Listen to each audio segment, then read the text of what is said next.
Merci d'avoir répondu présent pour cette conférence. C'est toujours compliqué de trouver un créneau qui ne perturbe pas l'activité opérationnelle, mais c'est bien un moment d'avoir une parenthèse où on prend de la hauteur, parce qu'on va parler d'un sujet important, et cette conférence va parler de management, de performance, de diversité et d'handicap. Et c'est au cœur des sujets, c'est au cœur de nos engagements RSE qu'ils sont de promouvoir la diversité. Donc pourquoi est-ce qu'on parle de promouvoir la diversité? C'est parce qu'on est convaincu au sein du comité de direction de Modis que la diversité, elle entraîne de la performance. Et c'est pour ça que c'est important. Merci, moi je suis très impressionné, je suis à côté des médailles, ça peut encore aller comme ça. On a quand même 2 champions du monde et leur coach. Je crois aussi que c'est la première fois que ça m'arrive d'être à côté des champions du monde et leur coach. Merci à vous d'être là, moi, je suis très très impressionné. Je vous souhaite à tous une très bonne conférence. Je vais écouter avec grande attention à ce que vous allez nous raconter. Moi j'adore quand on parle de dépassement de soi, de performance, quand on parle d'accompagner la performance. Comment on utilise aussi les différences pour se démarquer. Donc je vais écouter avec grande attention. Et puis je te passe la main. Floor is yours. Et oui, j'ai pas dit quelque chose d'important. Oui, que évidemment cette conférence ça s'inscrit dans pas mal d'événements. C'est l'apéritif, le super apéritif de la, j'ai noté, la semaine européenne de l'emploi pour les personnes handicapées. Il y a énormément d'événements qui vont être réalisés par tes équipes Audrey, et par Gaëtan, sous la coordination de Gaëtan. Et on a décidé d'anticiper cette semaine et de lancer en grande pompe toute notre implication avec cette conférence. Absolument. Merci Laurent. Donc, nous allons ouvrir le bal. Véronique Rosa, est-ce que vous pouvez nous dire comment vous avez géré et abordé votre relation en tant qu'entraîneur avec Tou et Maxime, et quels sont les points sur lesquels vous avez particulièrement insisté? Pardon. Je perds le fil. Parce que tout le monde ne connaît pas les 4 personnes qui sont là, surtout Maxime et tout. Et donc très rapidement, parce qu'on a un timing serré avec plein de choses d'heure, un grand programme qui vous attend, cet après-midi également. Et comme le disait Laurent, on en parlait avec Audrey, on a fait un format, et on en parlait avec Gaëtan aussi, adapté. La conférence elle va durer que 3 quarts d'heure, et cet après-midi, vous allez pouvoir essayer de battre les champions qui sont là, vous verrez. Bon courage, aussi, bon courage, mais sur du créneau de 20 minutes. Donc vraiment, n'hésitez pas, ne dites pas, j'ai des rendez-vous, je peux pas, j'aurais envie. Vraiment, venez, on est là pour vous. Très rapidement, Tou et Maxime, en égalant chez Modis et chez Andiamo. Est-ce que Tou, tu peux commencer par te présenter? Bonjour, Tou Kentassoumfou, je suis née au Laos, j'arrive en France à l'âge de 10 ans, je commence au tennis de table et le foot à l'âge de 12 ans. Et à 17 ans et demi, en étant junior 3, donc c'est ma catégorie, je me trouve numéro 8 française, mais pas suffisamment forte pour être en équipe de France parce qu'il y en a 7 devant moi. Et à 17 ans et demi, on me diagnostique une maladie qui s'appelle la périartérite noueuse. N'ayez pas peur, c'est pas contagieux. Restez avec nous. J'intègre le handisport suite à un appel de la Fédération française handisport à l'âge de 30 ans. Et depuis l'âge de 30 ans, je me suis bâti un palmarès qui dépasse en fait mes rêves. Bravo. Paralympique, uniquement à la Paralympique Europe et le monde, il y en aurait trop. Ça serait une grande table à l'Europe. Voilà. Donc toutes les médailles paralympiques depuis Sydney, et tout n'est jamais revenu bredouille. Depuis Sydney en 2000 jusqu'à Rio 2016, tout a toujours ramené. Il y a là 2 médailles d'or. C'est un des plus grands palmarès au monde. Bonjour à tous, Maxime Thomas, j'ai 34 ans, je suis sportif de haut niveau depuis 14 ans, numéro 3 mondial de tennis de table en fauteuil, triple médaillé aux Jeux paralympiques à Pékin en 2008, Londres 2012 et Rio 2016, en préparation pour Tokyo 2020 et Paris 2024 avec pour objectif d'aller chercher une médaille d'or. J'ai toujours mené de front en fait un double projet, donc j'ai un bac+5 en droit. J'étais responsable juridique pendant plusieurs années dans une société et maintenant je suis entrepreneur et consultant en ressources humaines et je mène de front ma carrière de sportif de haut niveau avec des objectifs très très élevés. Bravo. Nos deux lacs étaient tapés dans une petite balle blanche, ils ont également été bien faites et bien pleines. Et Maxime, moi j'étais là à ce moment-là en 2016 à Rio, Maxime en demi-finale, on ne l'a pas dit tout à l'heure, mais à balle de match contre le Turc qui devient champion paralympique. Maxime perd cette balle de match. Il arrive, donc il a la médaille de bronze pour la 3e place, mais Maxime a su tirer les conséquences de ce qui s'est passé là. Il expliquera d'ailleurs tout à l'heure avec ses entraîneurs voilà, qu'est-ce qui fait qu'il n'a pas gagné cette balle de match pour aller chercher la médaille d'or. C'est pour ça qu'il parle ensuite d'aller la chercher à Tokyo. Ça va être très intéressant. Et je voudrais également qu'on présente, on n'a pas de slide de présentation sur eux, mais Véronique et Rosa, est-ce que vous pouvez rapidement vous présenter également? Alors moi, je m'appelle Véronique Prigent, je suis tout depuis qu'elle a intégré Handisport en 1999. Au départ, c'était une relation d'amitié. Elle me dit, écoute, j'intègre Handisport, est-ce que tu veux bien me suivre? Donc moi, j'ai dit ok, je veux bien me suivre pendant 1 an jusqu'aux Jeux paralympiques de Sydney. Et en fait, 18 ans après, je suis toujours là. Donc voilà, ça fait 18 ans que je suis tout, sur toutes les compétitions nationales et internationales. Et là, j'ai décidé de passer la main cette année quand même. Mais je pense qu'on a vécu une belle aventure. Voilà. Tout avec Véronique a été invaincu pendant 7 ans. Elle a été numéro 1 mondial pendant plus de 10 ans. Rosa. Bonjour à tous et toutes. Donc Rosa Sokoski, j'ai 22 ans. Je suis joueuse professionnelle en valide, coach de Maxime, coach de l'équipe de France en e-sport et également deuxième année de l'équipe de kinésithérapie.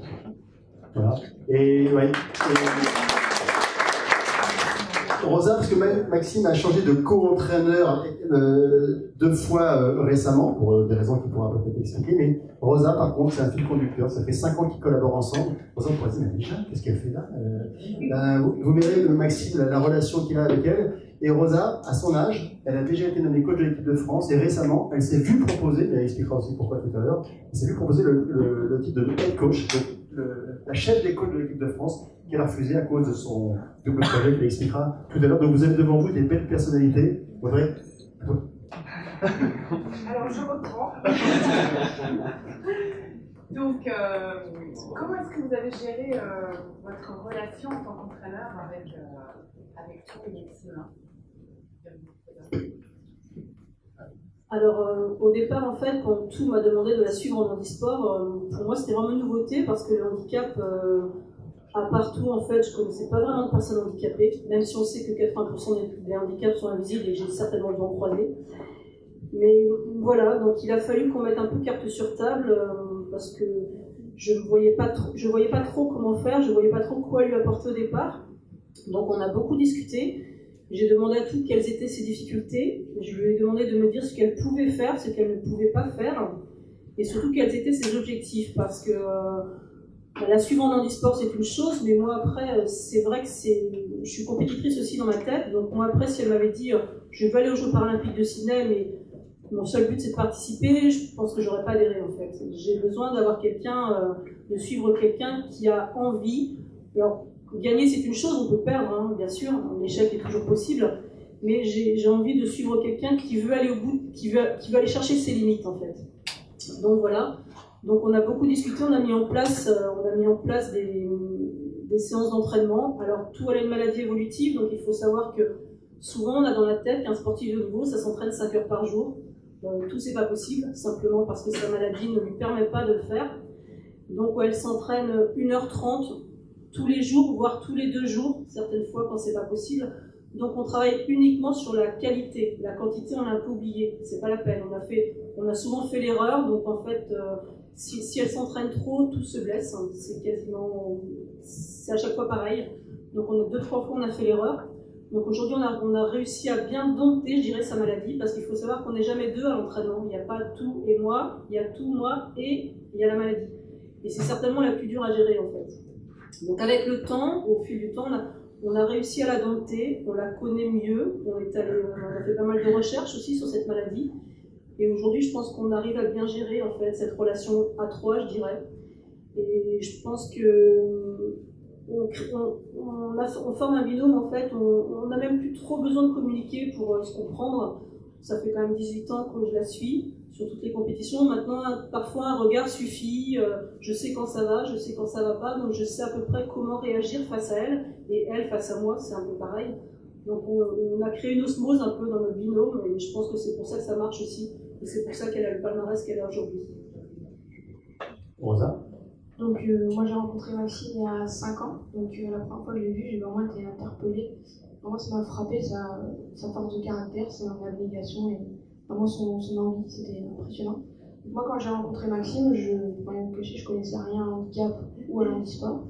Donc dans un premier temps j'ai énormément observé et je suis allée à la recherche et à la prise d'informations pour d'abord avoir des billes concernant le fauteuil roulant au quotidien, ses besoins, et également connaître les spécificités du jeu en fauteuil roulant qui est quand même bien différent du jeu valide.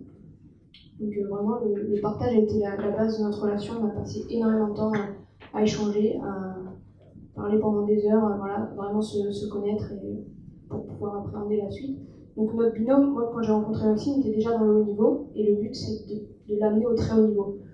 Le but de cette création de binôme, c'est vraiment d'aller chercher la médaille d'or paralympique, celle qui lui manque. Donc voilà, et les deux mots qui caractérisent vraiment cette relation, c'est la confiance et le respect. Moi, mon rôle vis-à-vis de lui, c'est de planifier tout ce qui est les différents types d'entraînement, que ce soit physique, fongistique ou les soins kinés et tout ça. Vraiment qu'on planifie tout ça. Je suis également une oreille très attentive à tous ces dires. Voilà, ce lien est important. Et je sers également entre le staff et Maxime de lien, de médiation. Voilà. Et donc tout ça, sans respect, évidemment, ça ne fonctionne pas. Donc je me dois d'être respectueuse vis-à-vis de Maxime, donc toute sa personne. Donc il est père de famille, il est également mari. Donc voilà. Et je me dois également d'être respectueuse par rapport à ses pairs, donc, comme par exemple lors des stages et les regroupements nationaux. Donc voilà. Et donc moi vraiment c'est de créer le climat optimal pour qu'une fois qu'il arrive en compétition, il n'ait vraiment qu'à penser au tennis de table, que tout soit planifié, pensé avant. Donc on travaille ensemble pour gérer le stress avant, pendant la compétition. Je le rassure, je lui amène vraiment des billes pour qu'il soit performant. Et donc mon rôle est vraiment de l'amener à la performance et à son épanouissement personnel.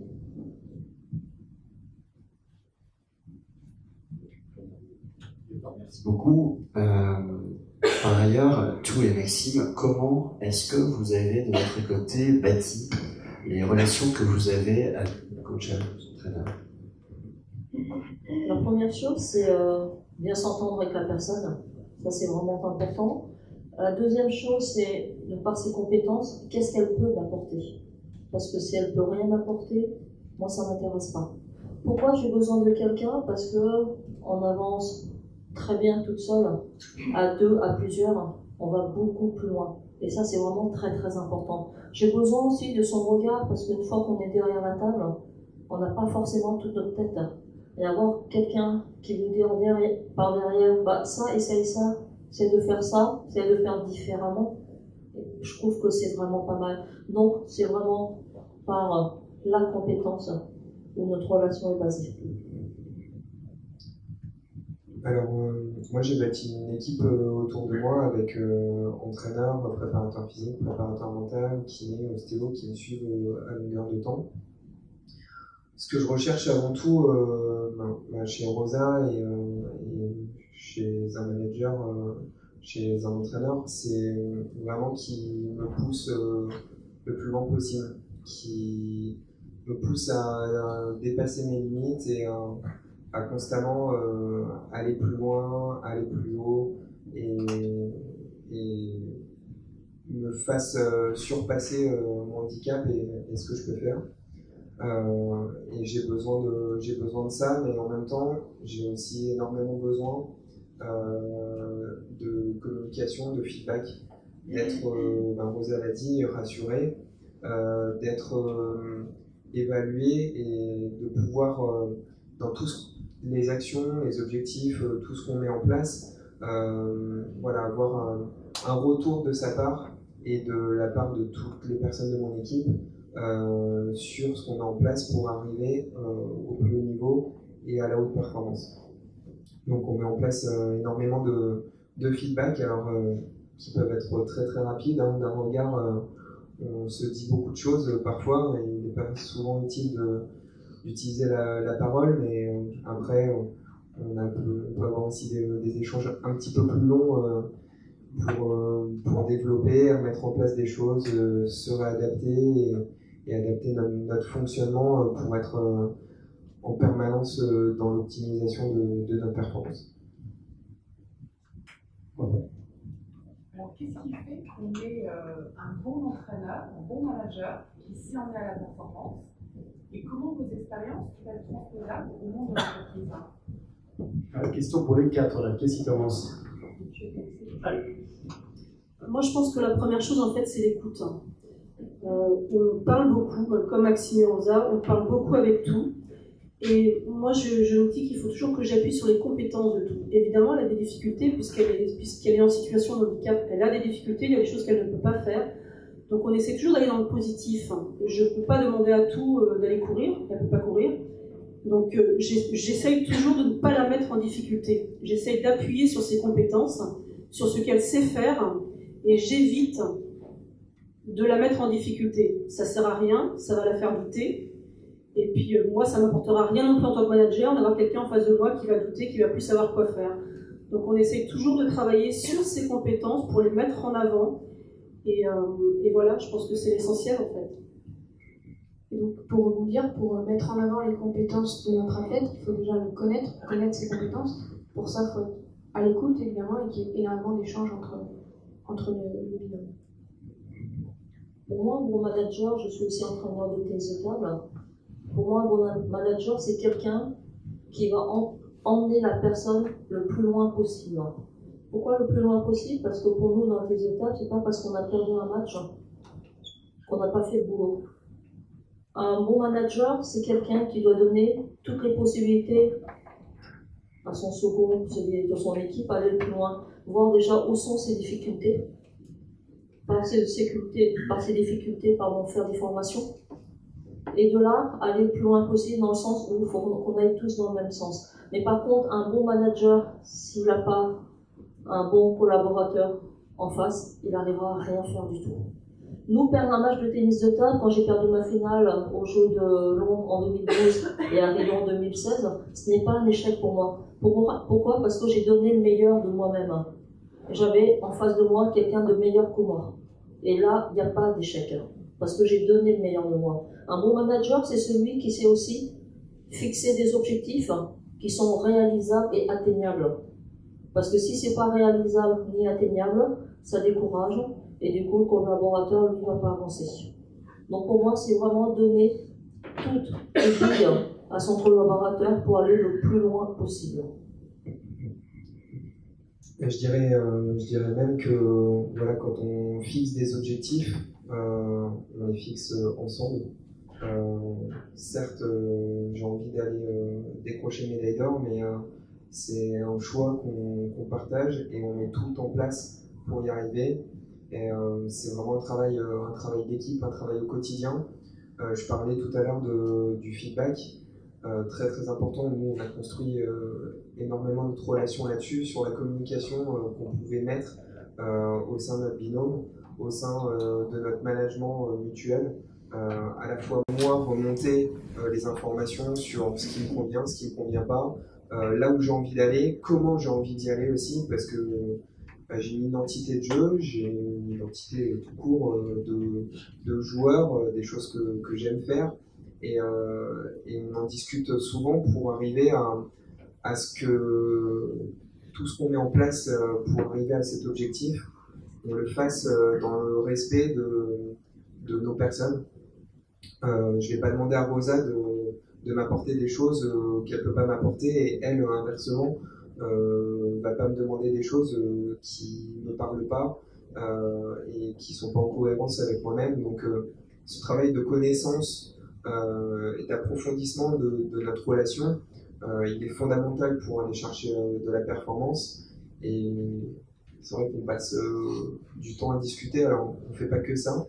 parce qu'on est à la table, on tape beaucoup de balles, mais tout le temps qu'on peut avoir en dehors des moments de partage, de vie tout simple, un repas. Alors quand on est en structure, parce qu'on s'entraînait longtemps dans un CREPS, donc une structure déconcentrée de l'État à destination des sportifs de haut niveau. Du coup, on partageait énormément de temps dans le réfectoire et souvent on nous rappelait à l'ordre pour débarrasser notre plateau, mais on n'avait pas fini ce qu'on était en train de se dire. Et c'est vrai que dans la performance, on dit souvent que le mental est prépondérant et le mental il se forme justement par ces petites discussions, par ces petites marques d'attention, de confiance qui font avancer. Sans confiance, on ne peut pas du tout s'épanouir. Donc voilà, elle sait, et le rôle du manager, c'est de créer le climat de confiance et le climat optimal pour que le manager et l'équipe entière s'épanouissent vers un objectif commun. Juste pour ajouter concernant l'objectif, donc évidemment il faut le fixer, mais il faut tout mettre en place pour y arriver. Donc il y a une planification et il y a après un suivi en fonction de l'objectif, s'il est réalisé ou pas réalisé. C'est plus dur quand il n'est pas réalisé de rebondir, mais il faut qu'il y ait un suivi. Alors là maintenant, là, vous n'avez pas encore joué, vous n'avez pas encore vécu une situation, mais vous étiez dans des choses certainement intéressantes. Est-ce que, et là maintenant la parole est à vous, est-ce que vous avez des questions à leur poser? Qui veut commencer? Peut-être. Voilà. Et voilà, très bien. Il a fait exprès, Théo. Bonjour. J'ai une question effectivement. Est-ce que dans votre parcours, vous avez eu à un moment un déclic de vous dire, bah voilà, en fait, je suis en situation de handicap, et à un moment de se dire, ah bah en fait, je peux aller très très loin au niveau sportif? Alors, on va dire que j'ai été fortement inspiré. Je me suis retrouvé en fauteuil roulant à l'âge de 15 ans, donc en plein milieu de lycée. J'ai eu besoin du sport pour me réapproprier mon corps, rebouger, reprendre le cours de ma vie, mes études. Et c'est cette pratique du sport qui m'a permis de découvrir tout un monde de possibilités qui s'offrent à moi. Donc oui, un déclic s'est produit quand en 2000, j'ai rencontré des sportifs qui rentraient des Jeux paralympiques de Sydney. Alors, j'ai pas rencontré tout, mais j'ai rencontré un autre sportif en fauteuil qui avait été champion paralympique, et de voir les images de sa victoire au jeu, ça m'a mis des étoiles plein les yeux, et du coup un rêve en tête que je n'ai pas cessé de lâcher, et du coup je me suis dit je veux faire ça, je veux y arriver, et de là en fait j'ai mis en place tout ce qu'il fallait pour arriver à la plus haute performance. Mais je l'ai poussé pas que dans le sport, je l'ai poussé aussi dans mes études, je l'ai poussé dans mon parcours de vie, dans ma construction personnelle, et voilà, je me suis rendu compte, et mon entourage s'est aussi rendu compte que le handicap en définitive n'était pas une fin en soi, n'était pas la fin de ma vie, une fatalité absolue, et qu'il était tout à fait possible de rebondir et de faire ce qu'on voulait. Et on va dire que j'ai mûri peut-être rapidement, j'ai appris énormément de choses sur la vie, et voilà, je m'attache pas aux tracasseries du quotidien, et j'essaie d'en profiter chaque instant et dans tout ce que je fais, parce que c'est ça qui me motive et qui me pousse à repousser mes limites en permanence. Pour moi, le déclic, il n'a pas été sportif. Je suis tombée malade à l'âge de 17 ans et demi. Je suis entraîneur, donc entraîneur en position debout. J'ai jamais accepté en fait ma maladie. Quand j'avais vraiment des plaies au niveau des chevilles, au niveau des jambes, parfois je m'asseyais mais j'évitais, et on me demandait ce que j'avais. Je disais que j'avais une entorse à la cheville parce que j'avais peur de me faire renvoyer en fait de mon travail. Et le fait d'avoir intégré le handisport à l'âge de 30 ans, c'est là, en voyant les autres qui sont des personnes qui sont prêtes, en voyant une personne qui n'avait pas de jambes ni de bras qui jouait avec la bouche. Et je me suis dit, j'ai du bol quand même. Alors qu'avant, je me dis, pourquoi sur moi? cette maladie elle est tombée parce que je bois pas, je fume pas, je me drogue pas. J'ai toujours tout misé sur le sport. Hein. Et c'est à partir du moment où j'ai intégré le handisport que j'ai accepté. Bonjour. Alors moi je suis Patricia Poirier, RH. Avant de vous poser ma question, je voudrais simplement vous dire que je suis très admirative de votre parcours et que vous êtes très inspirant, vraiment. J'ai une question, alors je ne sais pas comment la formuler, mais tout ce que vous avez dit nous fait beaucoup écho parce que c'est plein de bon sens et on se retrouve dans notre quotidien de manager. Je voudrais vous poser une question. Est-ce qu'il y a des nuances de couleur du fait, bien évidemment, de votre handicap sur... parce que la réussite, c'est du physique et c'est du mental. Sur la partie mentale, est-ce que il y a des choses que vous avez, en tant que coach, peut-être mis en application du fait du handicap qui pourraient être utiles aussi à des personnes valides? Parce que peut-être que de fait de cette situation, il y a des choses en plus à mettre en œuvre. Mais est-ce qu'il y a des choses que vous avez mis en œuvre du fait de cette situation qui pourraient servir aussi dans des situations entre guillemets dites normales? Ma question, pour moi, en fait, elle touche à la résilience, à la faculté justement de prendre sur soi. Alors parfois, à l'excès, quand on est tourné vers un objectif de très très haut niveau, je l'ai vécu là très très récemment au championnat du monde, avec une déception d'être éliminé en quart de finale. Et j'ai passé vraiment beaucoup de temps à faire que tous les problèmes que je pouvais avoir extra sportifs glissent sur moi, mais sauf qu'au bout d'un moment, en fait, ils m'ont rattrapé et c'était compliqué. Donc la résilience a énormément de bon parce qu'elle permet d'avancer dans un contexte parfois hostile ou de tension, de stress important, mais c'est extrêmement important de rester en communication avec son équipe. Si la communication elle est coupée ou elle est restreinte sur ces aspects-là, quelque part c'est un facteur de risque pour la performance. Je l'ai vécu et du coup je sais que je ne reproduirai pas du tout ce modèle-là, je ne garderai pas tout pour moi. Si justement j'ai bâti une équipe autour de moi, c'est pour pouvoir quelque part compter sur les compétences, la performance, l'expertise de tous les intervenants, de tous les managers entre guillemets, parce que du coup dans plein de secteurs différents, je le disais, sur la préparation physique, la préparation mentale, la préparation technique, tennistique pure, voilà, il faut garder cette communication et en cas de turbulence, crever l'abcès rapidement. Et c'est vrai que on a tendance à, alors sur une préparation comme aux Jeux paralympiques, on se ferme extrêmement pour résister à toute la pression qu'on va pouvoir subir du fait de cet objectif très très élevé et de la pression que tous les gens qui sont autour de moi nous mettent en nous serrant la main, en nous disant bonne chance ou tu vas y arriver, tu vas décrocher une médaille au jeu. Et important, mais vraiment j'insiste là-dessus, et ça m'est arrivé également dans ma carrière professionnelle, ce manque de communication, il peut être un point très très sensible et qui amène à un burn-out, qui amène à des situations très très compliquées à gérer. Donc il faut arriver à trouver un juste équilibre et c'est ça qui est pas forcément évident. Et justement, le manager est là pour aider à garder cet équilibre.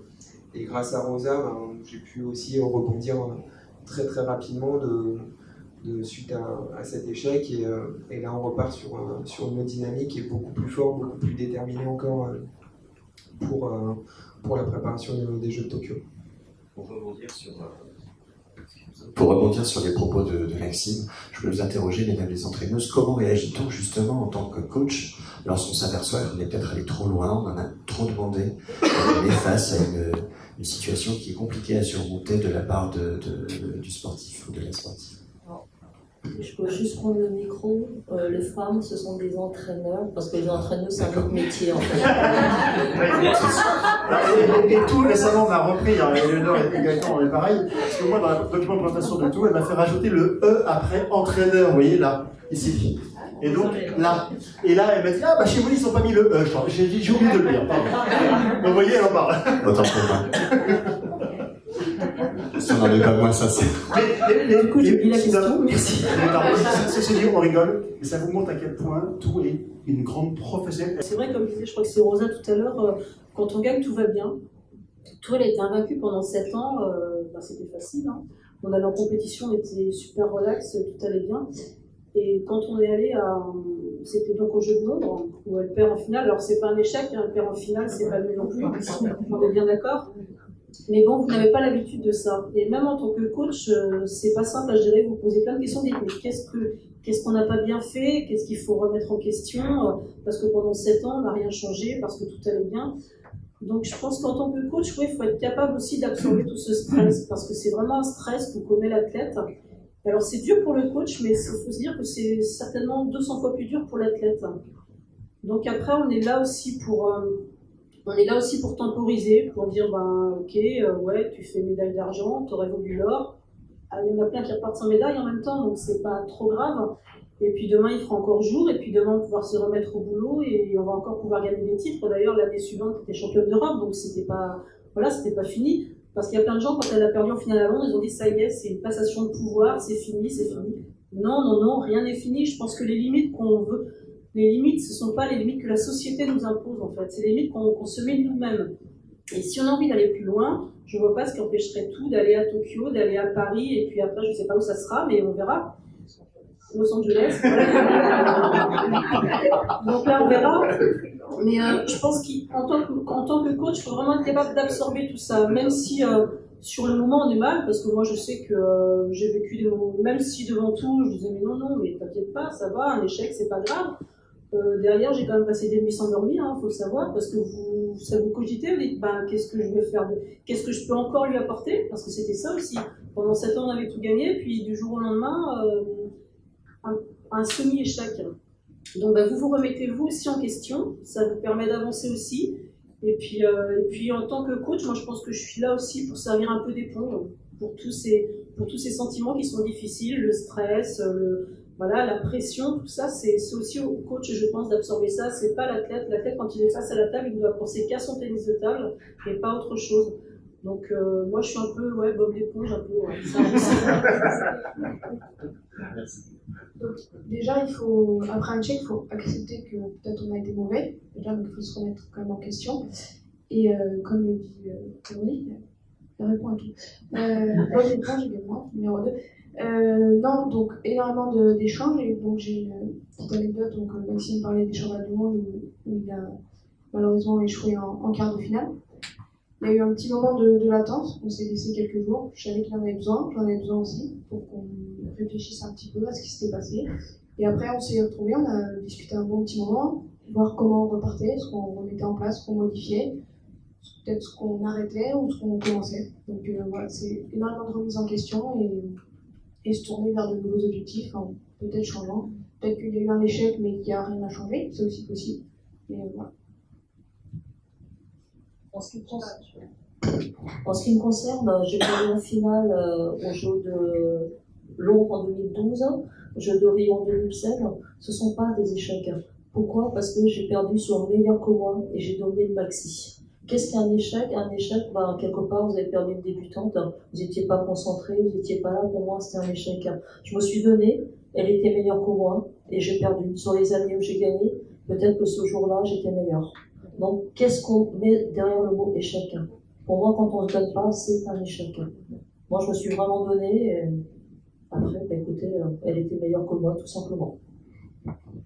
Concrètement, elle est là la question. On est vachement sursollicité de partout. Chacun dans nos vies, dans nos quotidiens. On le voit bien en RH, on le voit bien en entreprise, on le voit bien dans les activités extra-pro que j'ai aussi. Mais comme vous dites qu'il y a énormément de communication entre vous et que c'est important de partager ce que vous vivez aussi en dehors du tennis de table avec vos coachs ou vos équipes qui vous entourent. Pour Véronique et tout, je comprends que le rendez-vous de l'entraînement hebdomadaire et donc 3, 4 ou 5 fois par semaine, c'est le moment où tout passe.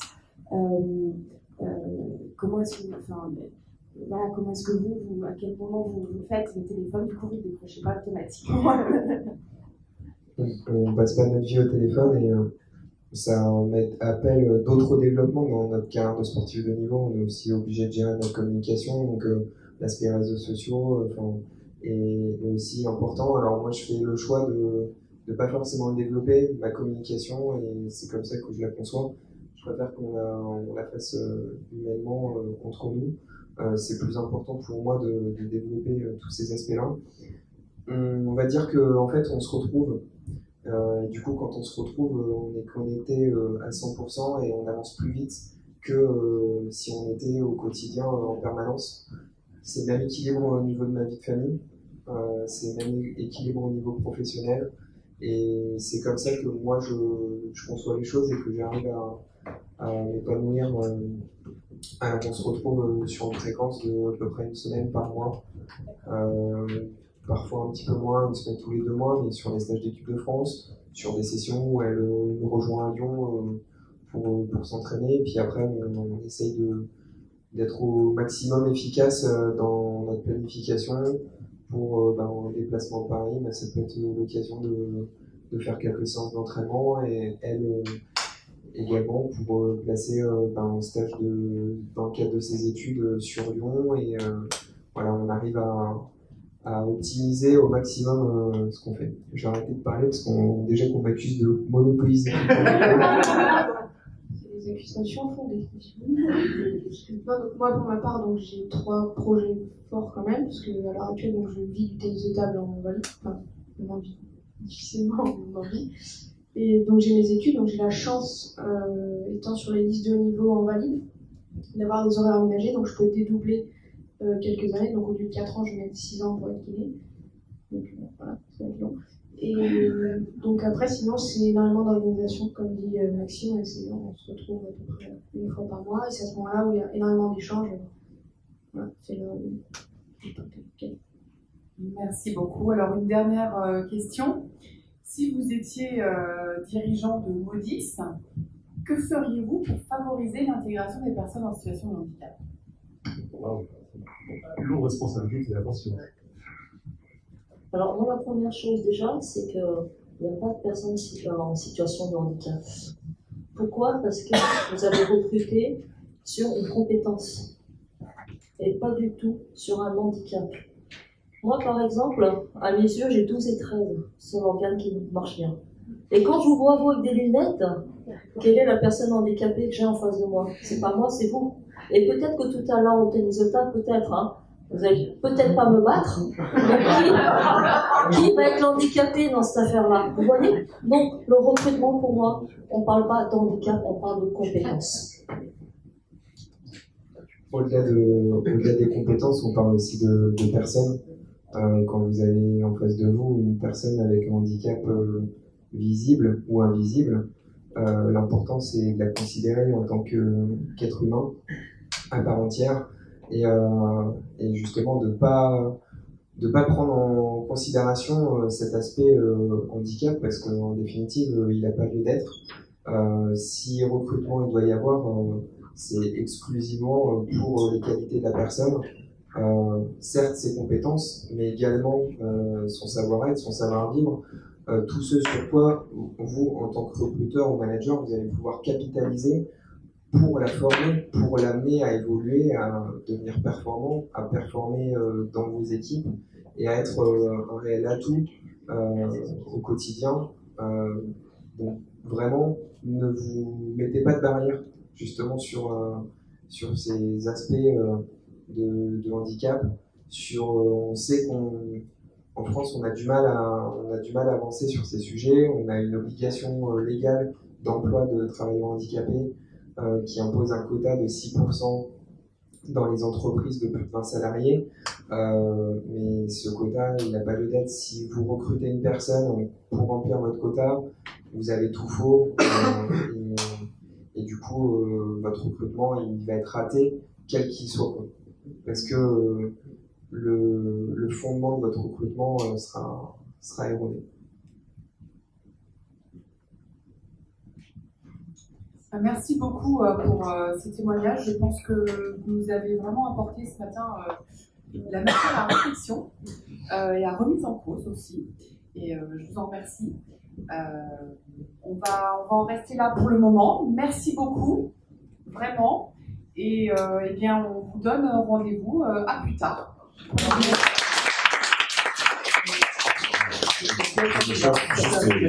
Et après, ne partez pas après l'intervention de Gaëtan, parce que vous allez pouvoir, si vous le souhaitez, sans les voler, vous faire photographier avec les champions, leur médaille paralympique, voilà. Donc voilà. Alors, juste après, également, vers l'heure du midi, ce sera réalisable.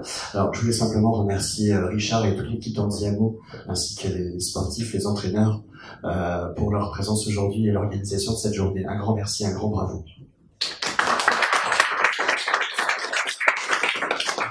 Je voulais remercier également Éléonore qui a rejoint donc la mission handicap il y a très peu de temps, au mois de septembre, et qui est avec nous en alternance et qui a pris en charge une bonne partie de l'organisation de cette journée. Bravo. Un tout petit mot sur la suite de la journée. Donc, une deuxième conférence va avoir lieu d'ici maintenant un quart d'heure. Donc, c'est la même pour les personnes qui n'auraient pas suivi la première. Au terme de cette seconde conférence, donc vers 11h45, on vous donne rendez-vous donc au Breakpoint, donc à l'entrée, pour pouvoir assister à un entraînement, une démonstration de tennis de table de haut niveau, donc avec nos champions et leurs entraîneurs. Et vers 12h45, un cocktail va être dressé ici dans les salles Londres. Ce sera également l'occasion de prendre des photos, de poser quelques questions sur les médailles, puisqu'ils ont fait le plaisir de venir avec leurs médailles aujourd'hui. Voilà. Et encore une fois, merci pour votre présence.